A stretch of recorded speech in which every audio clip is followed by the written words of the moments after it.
En este viaje a Egipto, un destino muy esperado, tenemos planeado conocer sus principales atractivos turísticos.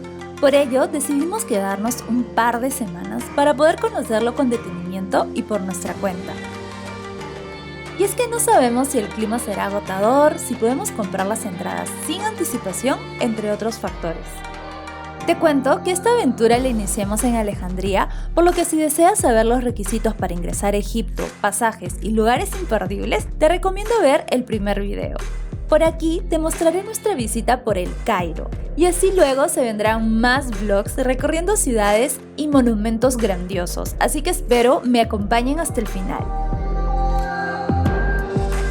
Indispensable que hicimos una vez en Egipto fue cambiar nuestro dinero a libras egipcias, y como comentamos en el video anterior, preferimos siempre hacerlo en este banco. Y por aquí les dejo el tipo de cambio, el cual no varía mucho en otros lugares, y usar estos cajeros fue bastante sencillo, aunque también cuando no recibían algunos billetes, compramos libras en una casa de cambio como esta.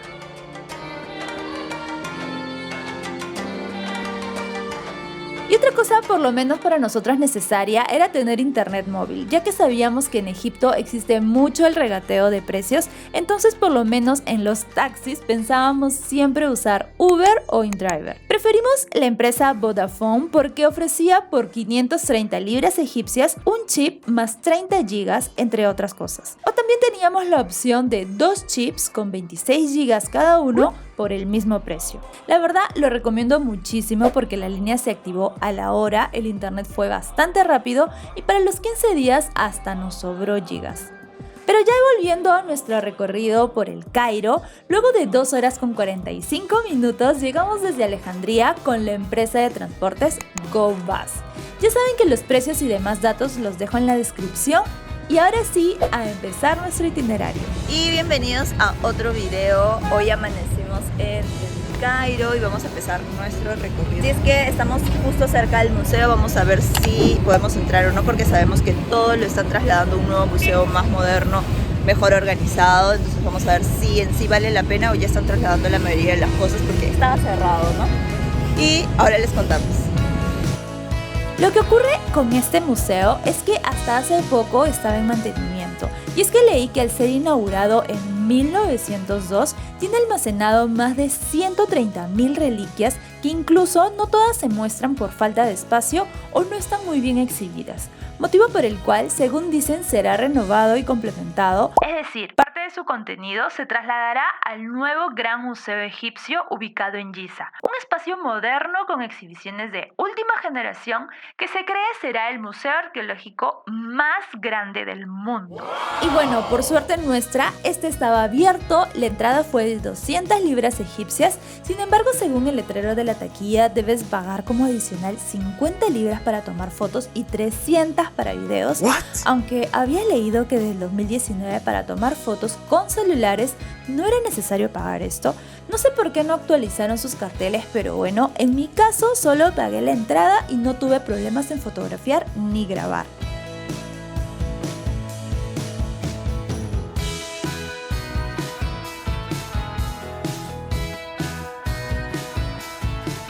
Para darnos una idea de la larga duración y por tanto importancia de la cultura egipcia, te comento que este lugar no solo consta de más de 50 salas, sino que incluso hay muchas reliquias de, por ejemplo, 600 tumbas almacenadas en los sótanos, pendientes de documentar y, según dicen, cuyo inventario tomaría años. Como un resumen de lo que encontrarás en este museo, te comento que en el primer nivel hallarás objetos de periodos como el Imperio Antiguo, Medio y Nuevo. Entre ellos estatuas, sarcófagos, papiros, escrituras en jeroglíficos, monedas, entre otras cosas.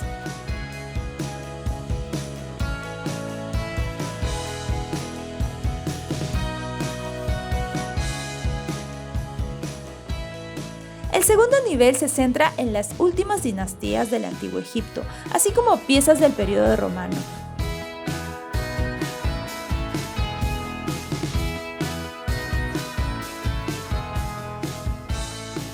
Y por supuesto, una de las salas más esperadas a visitar, donde se encuentra el tesoro de Tutankamón, uno de los faraones más famosos y no por haber realizado grandes construcciones o expansiones territoriales, ya que falleció a los 19 años, sino porque su tumba fue descubierta casi intacta por más de 3.000 años, y gracias a ello se puede comprender mejor el proceso de momificación. Estas imágenes son de una visita virtual, el link te lo dejo aquí en la descripción, aunque cuando yo lo visité era en otra sala un poco más oscura. Pero lamentablemente todo esto sí está prohibido de grabar o tomar fotos, así que si deseas saber más sobre este faraón, porque incluso hay un mito sobre una supuesta maldición de Tutankamón, pues quédate enganchado en los próximos vlogs porque mostraré dónde fue enterrado, la tumba, la momia y más detalles. Simplemente, wow, me he quedado impactada con todo ese trabajo de orfebrería y la perfección con la que han hecho la máscara y en sí la tumba. Del 1 al 10 yo le pongo un 100. De verdad, me ha encantado. Yo me podría quedar ahí horas de horas. No tengo palabras. Como otro dato adicional te comento que antes de venir a conocer las reliquias del faraón Tut, revise si aún se ubican aquí, ya que al parecer serán trasladadas al nuevo Gran Museo Egipcio. ¿Sabías que Egipto es el país árabe más poblado del mundo con 100 millones de habitantes? Si ante este dato lo que en realidad te llama la atención es país árabe, pues debes saber que lo que hoy se conoce como Egipto difiere mucho de lo que fue en la antigüedad. Y te preguntarás, ¿cómo pasó a ser del país de los faraones a la república de mayoría árabe? Como lo comenté en el video anterior, luego de los periodos del antiguo Egipto finalizando con el helenístico y romano, al caer este último imperio, Egipto quedó bajo la jurisdicción de Roma de Oriente, es decir, el Imperio Bizantino, hasta que una nueva invasión con otra religión iniciaría la transición del Egipto que conocemos actualmente. Así, los califatos musulmanes originados en la península arábiga tomaron este territorio. En este periodo resalta el personaje de Saladino, sultán defensor del Islam y en contra de los cristianos cruzados. Posteriormente, durante el siglo XV, un nuevo imperio invade las tierras del Nilo, esta vez el otomano. Desde la toma de Constantinopla, el desarrollo de la tecnología marítima hizo que la posición estratégica de Egipto pierda tal importancia que incluso su crisis ocasionó la pérdida de la sexta parte de su población. Sumado a ello, la invasión napoleónica y su bloqueo del camino hacia la India a los británicos, lo cual generó que estos últimos, aliados con los otomanos, expulsaran a los franceses, destacando de todo ello el hallazgo de la piedra Rosetta y como consecuencia estudios egiptológicos sobre la cultura antigua. Entonces, a causa de diversos acontecimientos como la construcción del Canal de Suez, derrota contra Etiopía, crisis por el endeudamiento con potencias europeas, Egipto se convirtió en un protectorado británico, lo cual desembocó en la Revolución Egipcia de 1919, que a su vez logra su independencia como Reino de Egipto. Sin embargo, debido al nacionalismo y rechazo al régimen monárquico, se desató una nueva revolución y un consecuente golpe de estado liderado por Nasser, generándose así la primera república egipcia con él al mando, quien a su vez consigue la breve coalición con Siria denominándose República Árabe Unida. Posteriormente, con Sadat en el gobierno, cesaron los enfrentamientos con Israel y por tanto recuperaron Sinaí. A cambio, Egipto fue el primer país del mundo árabe en reconocer la existencia del Estado de Israel, lo cual ocasionó que sea expulsado de la Unión Árabe. Y a pesar de que su sucesor, Mubarak, intentara mantener su política, además de la reconciliación con la Unión Árabe, su gobierno se volvió una dictadura, permaneciendo 30 años en el poder, hasta que llegó a su fin a causa de la Segunda Revolución Egipcia dentro del movimiento de la Primavera Árabe en el 2011, el cual tuvo como foco esta plaza, Midan Tahrir o Plaza de la Liberación, la principal de El Cairo, y la cual adquirió dicho nombre desde la Revolución de 1952, ya que representa la liberación al finalizar la monarquía y nacer como república. Y es que por dicha importancia es que el tránsito por aquí es bastante vigilado, además de que es el corazón político de la capital, por lo que está rodeada de edificios gubernamentales. Cerca de esta plaza se ubica el barrio Zamalek y la verdad quisimos ir principalmente porque está en una isla en medio del río Nilo y pues también iba a ser la primera vez que lo cruzábamos.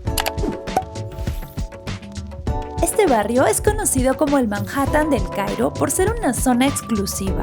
Aquí encontrarás la Torre del Cairo, el cual es un gran mirador.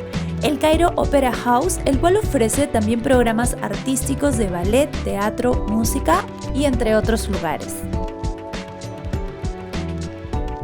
Otro lugar que visitamos fue la mezquita de Al-Azhar, considerada como la mezquita nacional de Egipto, además de uno de los referentes más importantes del mundo islámico, ya que aquí se debaten cuestiones políticas, religiosas y jurídicas, y se dictan las leyes que posteriormente se extenderán al resto del mundo islámico. Y ya que hablamos de esta religión, es decir, el Islam, te comento que sus creyentes, los musulmanes, oran 5 veces al día, por lo que es usual escuchar el adán, mediante el cual el almuédano hace un llamado a la oración desde los minaretes de las mezquitas, es decir, casas de la oración.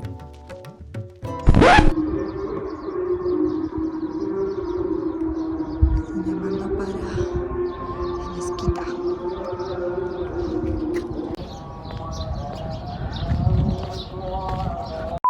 Aunque también pueden rezar en cualquier otro lugar, pero siempre mirando hacia la Kaaba, en la gran mezquita de la Meca, ciudad donde Mahoma empezó a predicar la religión de Alá recogida en el Corán. Ahora es importante comentar que a pesar de que en Egipto el Islam es la religión oficial predicada por el casi 80% de su población, como mayoría musulmanes suníes, esta no es la única, siendo el segundo grupo religioso más grande el de la Iglesia Ortodoxa Copta. Pero te preguntarás, ¿qué quiere decir copto? Recordemos que antes de la invasión árabe, Egipto fue sometido por el Imperio Romano, y es durante esta época que, según la tradición cristiana, Marcos, el evangelista, fue enviado por los apóstoles a Alejandría para llevar el cristianismo, originándose lo que se conoce como Iglesia Copta, denominada así ya que dicha voz árabe deriva del griego aegyptios transformado en hip, que significa egipcio, siendo englobada en el conjunto de iglesias ortodoxas orientales que se separaron de la Iglesia cristiana de Roma al no aceptar el Concilio de Calcedonia. Además que comúnmente a los creyentes se les denomina coptos ortodoxos para diferenciarlos de los católicos coptos. Pero bueno, este ya es otro tema.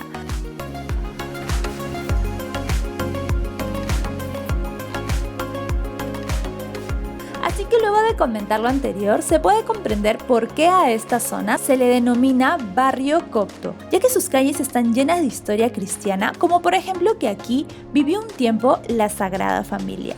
Se encuentra también una de las iglesias más antiguas de Egipto, pero también relacionada con la historia de los judíos, encontrándose la sinagoga más antigua de la ciudad. Algunos de los lugares que encontrarás por aquí son la iglesia de San Jorge, la cual es un complejo cristiano de la iglesia ortodoxa griega construida en el siglo X sobre la torre romana del fortificado pueblo llamado Babilonia. Asimismo, es la sede del patriarcado griego de Alejandría. La iglesia colgante o iglesia copta de Santa María, la cual se trata de uno de los templos cristianos más antiguos de Egipto y actualmente, debido a que el nivel del suelo ha subido 6 metros, la inicial posición elevada de la iglesia no se aprecia. Y es que su nombre se debe a que al construirse sobre una de las torres de entrada de la fortaleza romana de Babilonia, para acceder al templo se debía ascender por una larga escalinata. Y ya que menciono dicho legado de la ocupación romana en Egipto, te comento que se cree que aquí se encuentra la parte más antigua de la ciudad. Y es que además de contener al Museo Copto, varias iglesias se construyeron en sus muros, como la iglesia de San Jorge, la iglesia colgante, la de San Marcos, entre otras. Otra iglesia construida en la fortaleza y una de las más visitadas es la de San Sergio y San Baco.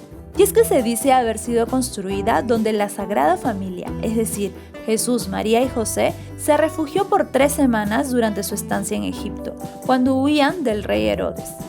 El lugar donde se refugiaron se encuentra en la parte subterránea. Es así que cada 1 de junio este templo celebra la llegada de la Sagrada Familia dentro de la caverna. Por otro lado, el nombre de la iglesia está dedicado a 2 santos mártires, cuyas reliquias resguarda.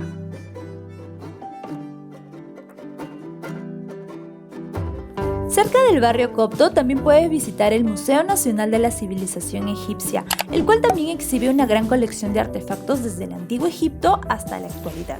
Algo importante es que no debes de confundirlo con el nuevo Gran Museo Egipcio en Giza o el Museo Egipcio del Cairo que mostramos al inicio. Y es que incluso desde este último, en el 2021 se trasladaron 22 momias de faraones hacia el Museo Nacional de Civilización Egipcia. Entre ellas 18 reyes, donde destaca, por ejemplo, uno de los faraones más importantes, Ramsés II, y 4 reinas, una de ellas Hatshepsut, célebre faraona que superó las barreras del género. Mediante este fastuoso desfile dorado de faraones se buscó reubicar a estas momias para ser exhibidas de una mejor manera. Bueno, ya estamos en el taxi, estamos yéndonos hasta nuestro siguiente hospedaje, que lo van a ver en el siguiente vlog. Nos está cobrando 77.55 libras egipcias, que ya creo que me voy a despedir. Nos vemos en el siguiente vlog.